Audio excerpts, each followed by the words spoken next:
हाँ, तो विद्यार्थीगण आज हम लोग chapter number 3 class 11 physics start करेंगे। इस चैप्टर का नाम है समतल में गति। समतल में गति, मोशन इन अ प्लेन। इसमें मुख्य रूप से बाबू अब हम लोग 2D फिगर पढ़ने वाले हैं। कौन सी फिगर? 2D मतलब ये है द्विविमीय गति के बारे में हम लोग चर्चा करेंगे। अब द्विविमीय गति क्या होता है? मुख्य रूप से हम लोग इसमें द्विविमीय गति की चर्चा करते हैं, जिसको बोलते हैं 2D मोशन। 2D मोशन का मतलब हो जाएगा द्विविमीय गति।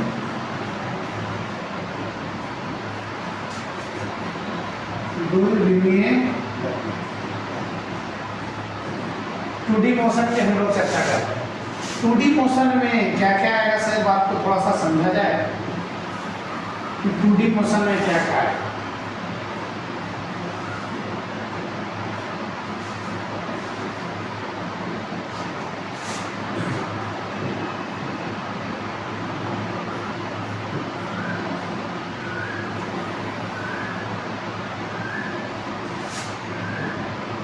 अब देखेंगे सर कि 2D मोशन में क्या क्या आएगा। जैसे हम लोग देखते हैं प्रक्षेप गति का नाम आप सुने हैं। तो प्रक्षेप गति क्या होता है कि यदि किसी एक पॉइंट से अगर उसे प्रक्षेपित किया जाता है ऐसे, ठीक है, एक बॉडी, तो वह अब एक्स में भी चलता है और वह जो है बाबू वह बॉडी कहाँ चलता है? वाई में भी चलता है। तो एक्स में भी चलेगा और वाई में भी चलेगा। तो इस प्रकार का जो गति बनता है इसको बोलते हैं प्रक्षेप।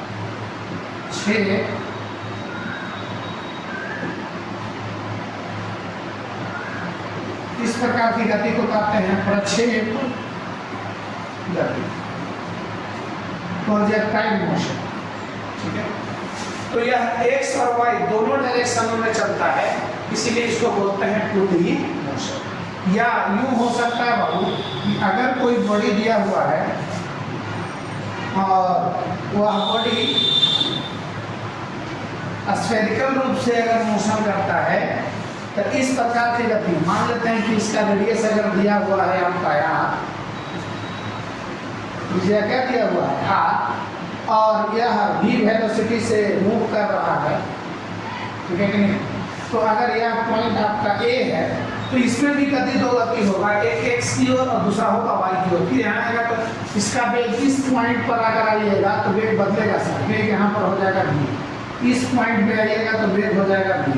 इस तरीके से इसका वेग बदलता जाएगा, और जैसे जैसे वेग बदलता जाएगा अलग अलग पॉइंटों पर, तो डायरेक्शन दो ही डायरेक्शन को फॉलो करेगा, एक x को करेगा एक y को करेगा। इसका भी वेलोसिटी क्या हो जाएगा? तो अगर यह a है, यह b है, यह c है, यह d है, अलग अलग पॉइंटों में चलेगा, तो एक बार x में तो एक बार y में, एक बार x में तो एक बार y में। दो मोशन होता है, मतलब कि दो विमीय गति में एक x में चलेगा और y में गति चलेगा।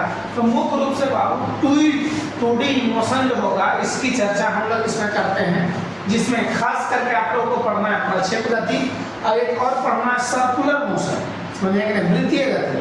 ये दो गतियां आपको इसमें मुख्य रूप से पढ़ना है।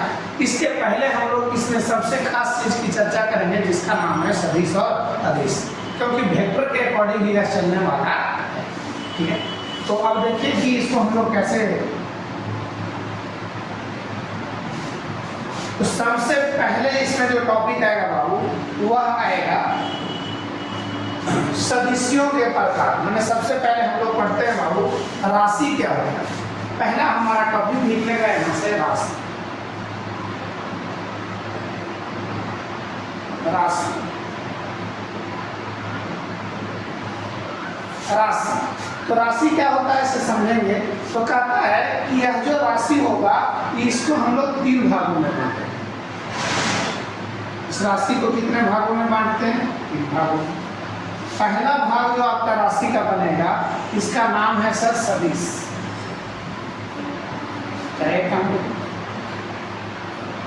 पहला भाग को लिखते हैं अदिश, इसको बोलेंगे अदिश राशि। इंग्लिश होता है स्केलर। स्केलर क्वांटिटी,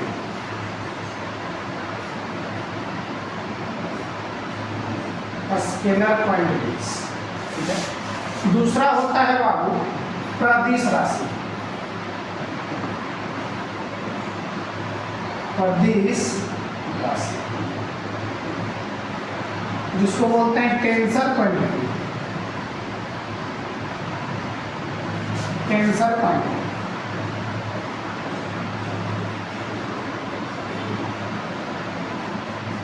और तीसरा होता है सदिश राशि,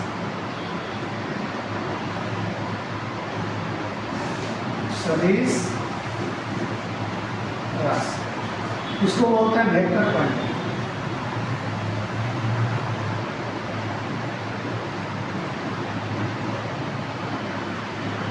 वेक्टर क्वांटिटी मतलब राशि जो होता है उसको हम लोग 3 भागों में बांटते हैं।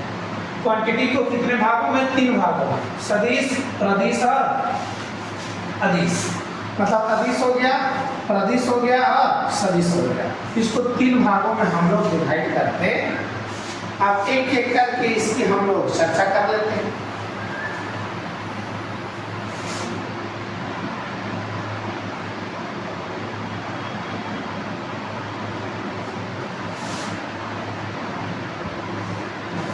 अब पहली राशि जो हम लोग लेंगे बाबू, जिसका नाम है अदिश राशि। पहला राशि है जिसका नाम है क्या? अदिश राशि। सबसे पहले हम लोग लेंगे अदिश राशि, अदिश राशि। अब कहता है कि अदिश राशि किसे कहते हैं? तो कहता है वे भौतिक राशि, वे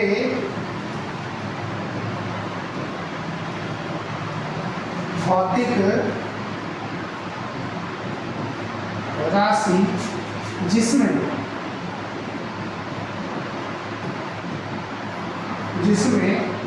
केवल परिमाण हो, केवल परिमाण हो। कहता है वे भौतिक राशि जिसमें केवल क्या हो? परिमाण हो, अदिश राशि कहलाता है। अदिश राशि कहलाता। अब अदिश राशि के जो एग्जाम्पल जाने वाले हैं बाबू कि कौन कौन से अदिश राशि हो सकते हैं, तो अदिश राशि के एग्जाम्पल जो होगा वो है, एग्जाम्पल है अदिश राशि का। पहला एग्जाम्पल इसमें हम लोग देते हैं बाबू चार। पहला क्या जाएगा? चार। आप बोल सकते हैं दूरी, ठीक है। चाल हो जाएगा, दूरी हो जाएगा, लंबाई हो जाएगा, समय हो जाएगा, ठीक है। चाल हो गया, दूरी हो गया, लंबाई हो गया, क्षेत्रफल हो गया,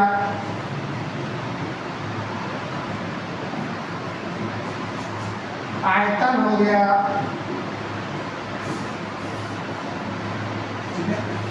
ये जो आप देख रहे हैं ये सब के सब कैसी राशि है? किसी तरह इन सब को हम लोग कहते हैं कौन सा राशि? अदिश राशि। इसमें केवल परिमाण है, परिमाण माने मैग्नीट्यूड है, और इसमें डायरेक्शन होता नहीं। इस प्रकार के राशि को हम लोग कहते हैं अदिश राशि। इस प्रकार के राशि को क्या कहा जाता है? अदिश राशि।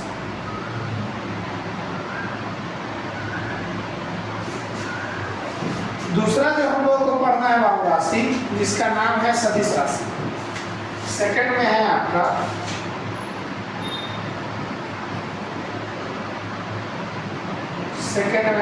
प्रदिश राशि।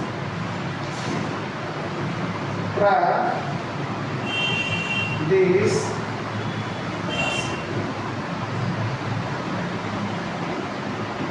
कि प्रदिश राशि क्या होता है?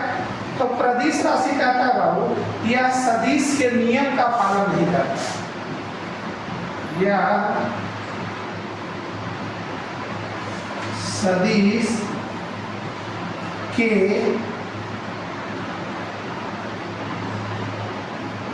नियम का पालन नहीं करता, सदिश के नियम का पालन नहीं करता। लगेगा देखने में सदिश जैसा, लेकिन यह सदिश होता नहीं। जैसे एग्जाम्पल हम लोग ले लेते हैं बाबू,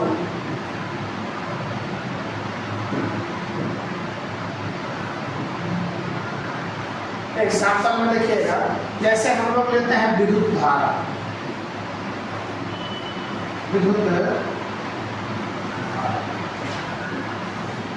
विद्युत धारा बाबू यह सदिश राशि नहीं है, प्रदिश राशि में आता है। दूसरा जड़त्व आघूर्ण, जड़त्व आघूर्ण, ठीक है, ये सब क्या आते हैं, प्रदिश राशि में आते हैं। ठीक है, पहले इतना लिखो।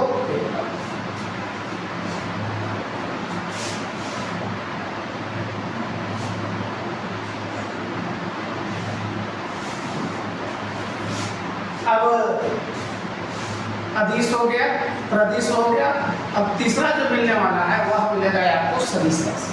ठीक है, और सबसे इम्पोर्टेंट मिले कौन सी राशि, सदिश राशि। थर्ड हो जाएगा आपका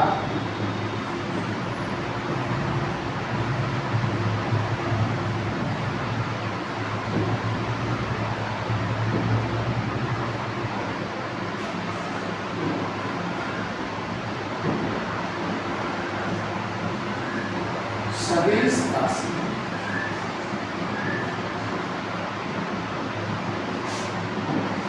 अब सदिश राशि क्या होता है, कहता है वे भौतिक राशि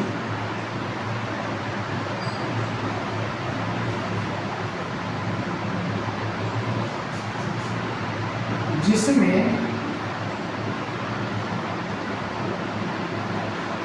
परिमाण के साथ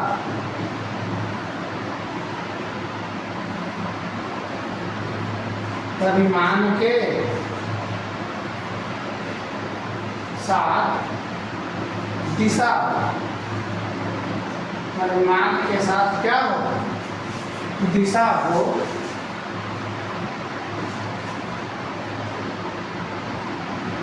दिशा हो, ऐसे भौतिक राशि को, ऐसे भौतिक राशि को सदिश राशि।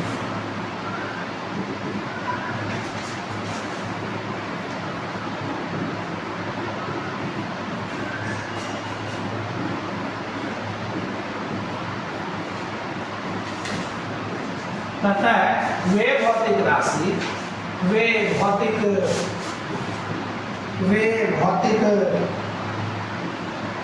राशि, वे भौतिक राशि जिसमें परिमाण के साथ क्या हो, दिशा हो, ऐसे भौतिक राशि को सदिश राशि कहते हैं। ठीक है, अब सदिश राशि के एग्जाम्पल बनने वाला है बाबू।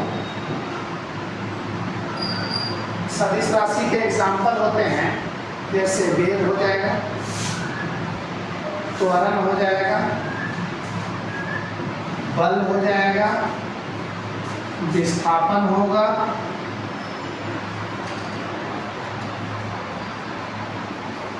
संवेग होगा। ठीक है, कोणीय संवेग होगा,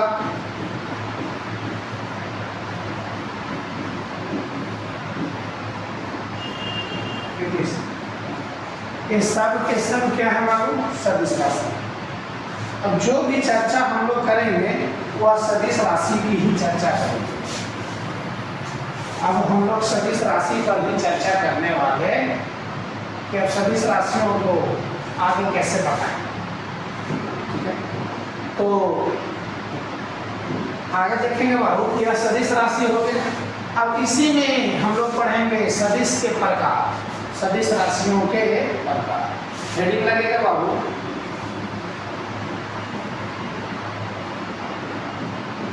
सदिश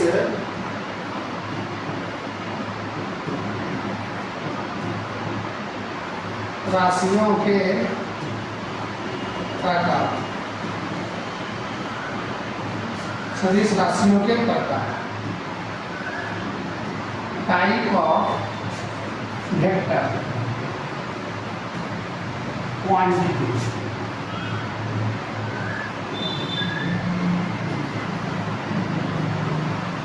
टाइप ऑफ वेक्टर क्वांटिटीज, ठीक है।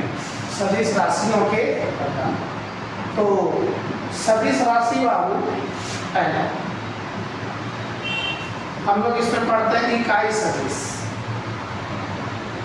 इकाई सदिश बहुत फेमस वेक्टर है, इसका नाम है यूनिट वेक्टर, यूनिट। दूसरा जो आने वाला है इसका नाम है शून्य सदिश, शून्य सदिश, इसको कहते हैं जीरो वेक्टर।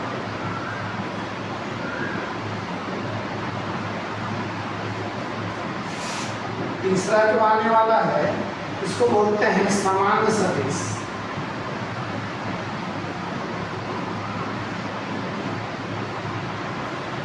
इसको बोलते हैं equal vector,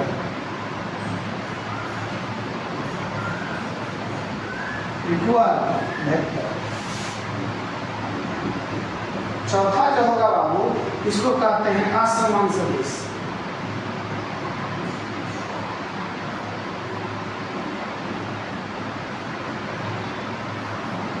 unequal vector, unequal, ठीक है। आगे मैं अभी बताता हूँ आपको।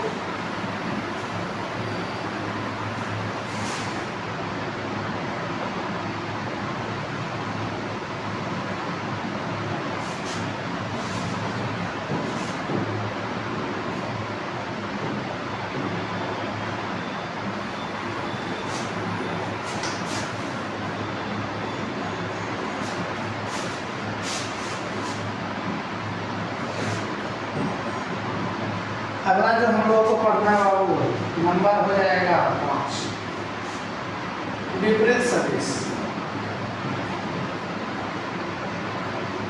विपरीत सदिश, इसको बोलते हैं अपोजिट वेक्टर,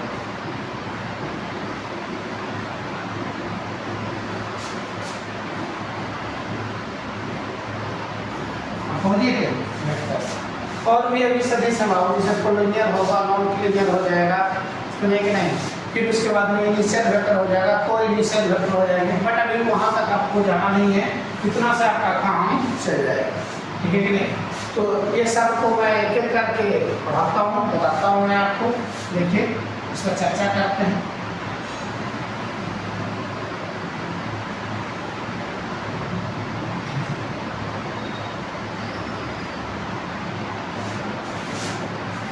अब पहला सदिश हम लोग लेते हैं बाबू, जिसका नाम है इकाई सदिश, नंबर 1,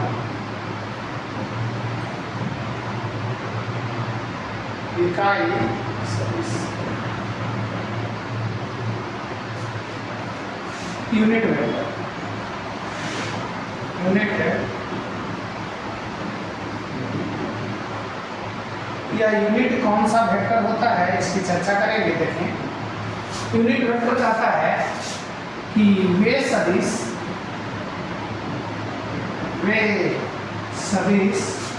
जिसमें नहीं जिसका परिमाण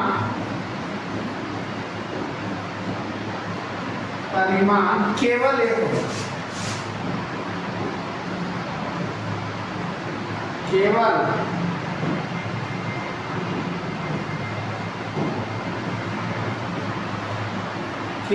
एक हो, केवल एक हो तथा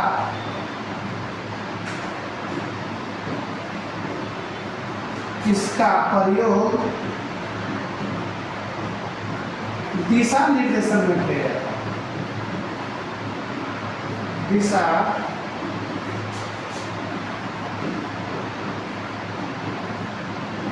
निर्देशन में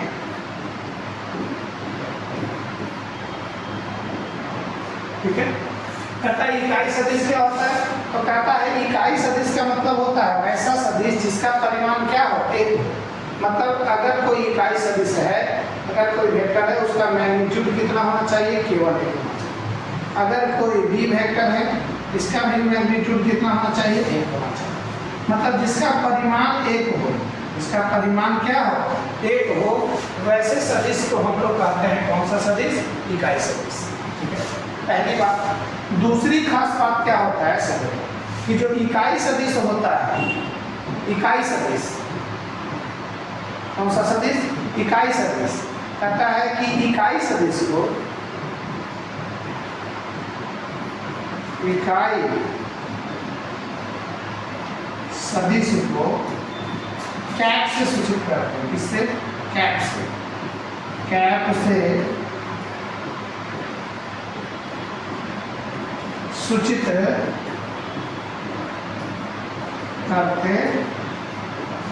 अब देखिए यह कैप क्या होता है, जैसे अगर वेक्टर लिखना है बाबू ए वेक्टर, अगर वेक्टर ए है, इसको लिखना है इकाई सदिश की, इकाई सदिश। तो ए वेक्टर को इकाई सदिश में लिखा जाता है ए का कैप, क्या लिखा जाएगा, ए का क्या कहलाएगा, इकाई सदिश। अगर कोई बी वेक्टर है, इसको अगर इकाई सदिश बनाना होगा, इसको लिखेंगे बी का कैप, बी का कैप। मतलब जिसके ऊपर कैप लगा हुआ रहता है उसको हम लोग क्या कहते हैं, इकाई सदिश। इकाई सदिश का यूज कहाँ होगा, केवल दिशा निर्देशन में प्रयोग किया जाता है। याद रखेंगे, इकाई सदिश का यूज केवल डायरेक्शन के लिए होता है, only for direction, only for direction. यह केवल दिशा निर्देशन में होता है। क्यों, क्योंकि इसका परिमाण एक होता है। जैसे अगर आप कहीं पर, जैसे रफीगंज में है, तो आप देखिएगा न्यू एरिया में घुसते तो ऐसे एरो लगा हुआ है और लिख देता है क्या, न्यू एरिया। ऐसा नहीं है कि न्यू एरिया उतने बड़ा एरो में है, वह यह बताता है कि न्यू एरिया यहाँ से स्टार्ट होता है। कहीं पर अगर आप रोड पर जा रहे हैं तो आप देखिएगा बड़े बड़े होर्डिंग्स में लगे हुए रहते हैं कि गया इतना किलोमीटर, डोभी इतना किलोमीटर, पटना इतना किलोमीटर। तो वहां तक वह एरो नहीं बना हुआ है, वह एरो यह सूचित करता है कि यहाँ अगर इतना किलोमीटर उस डायरेक्शन में आप चल लेंगे तो उस डायरेक्शन में आप पटना पहुंच जाएंगे, गया पहुंच जाएंगे, डोभी पहुंच जाएंगे। इसीलिए बाबू यूनिट वेक्टर का प्रयोग किया जाता है दिशा निर्देशन के लिए, इसके लिए दिशा निर्देशन के लिए। अब मैं बात बताता हूँ इसका सूत्र कि कैसे इसको हम लोग निकालते हैं यूनिट वेक्टर। ठीक है, अब इकाई सदिश का आप सूत्र देखें, ध्यान दीजिएगा, लिखेंगे बाबू इकाई सदिश का सूत्र।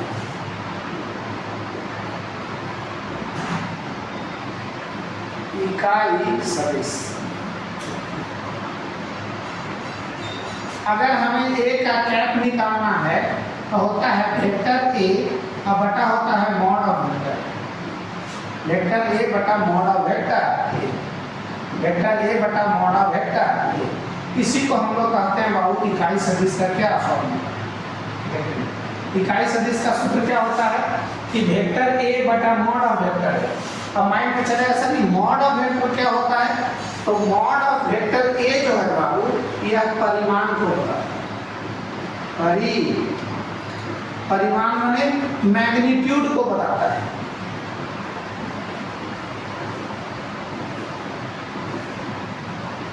इसको बताता है, मैग्नीट्यूड को बताता है। मैग्नीट्यूड कैसे निकालेंगे, यदि कोई वेक्टर ए दिया हुआ है तो इसका मैग्नीट्यूड तीनों डायरेक्शन में निकलता है। एक्स में रहेगा तो एक्स स्क्वायर, वाई में रहेगा तो वाई स्क्वायर और जेड में रहेगा तो जेड स्क्वायर। ठीक है, इसी को हम लोग क्या कहते हैं बाबू, इसका परिमाण। ठीक है कि नहीं, तो मैग्नीट्यूड निकालने का यह तरीका है। कैसे होगा, थोड़ा सा एक एग्जाम्पल देखो, तो मैं बता रहा हूँ। एक एग्जाम्पल आप देखो, आराम से आप निकाल देंगे। कहता है कि यदि वेक्टर ए बराबर दिया हुआ है 2i cap plus 3j cap plus 4k cap, तो इकाई सदिश इकाई सदिश का मान बताएं। ये आपको क्वेश्चन लगा है, इकाई सदिश का मान बताएं। अब इकाई सदिश कैसे निकालते हैं, बात को पकड़े। क्या आई जे और के क्या होता है, यूनिट वेक्टर होता है बेटा। आई होता है एक्स डायरेक्शन में, जे होता है वाई डायरेक्शन में, के होता है जेड डायरेक्शन में। मैं एक एक करके अभी बताऊंगा, पहले अभी समझ लो। तो सबसे पहले हम लोग सॉल्यूशन देखते हैं। सॉल्यूशन के लिए हमें निकालना है क्या, इकाई सदिश।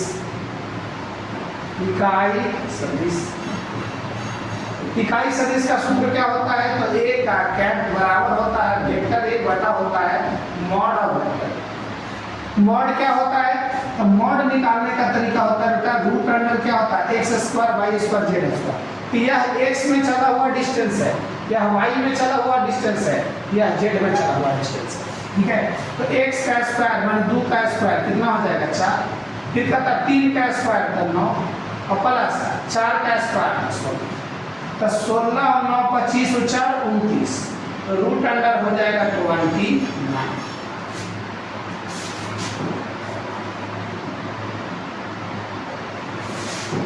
इसका मान आ गया बाबू रूट अंडर 29। तो आप यहाँ से ए का कैप निकाल सकते हैं। ए का कैप कैसे निकलेगा देखो, ए का कैप निकालने का तरीका क्या है, देखो यहाँ ए का कैप निकालने का तरीका क्या हो जाएगा, तो कहता वेक्टर ए लिखो, तो वेक्टर ए आपका यहाँ कितना है, तो बोलिएगा 2i कैप प्लस 3 जे कैप प्लस 4 और बटा कितना हो जाएगा, तो मॉडुलस दिया हुआ कितना, तो रूट अंडर 20। अब इसको आप ऐसे भी लिख सकते हैं, ए का कैप बराबर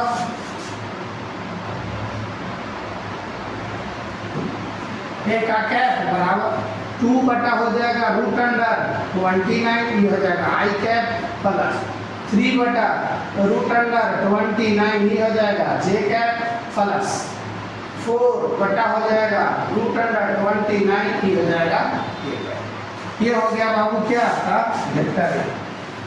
कौन सा हो गया बाबू, यह निकल करके जो आया है, यह आया है ए का कैप। अब ए का कैप ही कहलाता है बाबू इकाई सदिश। ए का कैप क्या कहलाता है, इकाई सदिश। ए का कैप क्या कहलाता है, इकाई सदिश। ए का कैप ही कहलाता है आपका क्या, इकाई सदिश। ए का कैप कहलाता है क्या, इकाई सदिश।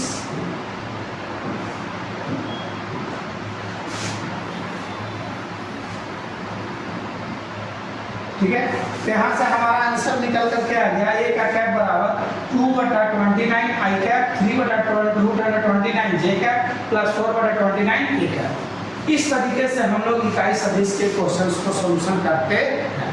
अब आगे की कहानी, आगे जो वेक्टर्स हैं उसको नेक्स्ट वीडियो में बताया जाएगा। तब तक आप लोग चैनल को लाइक एवं सब्सक्राइब कर दें। तक अलग है ना, करना होगी सर।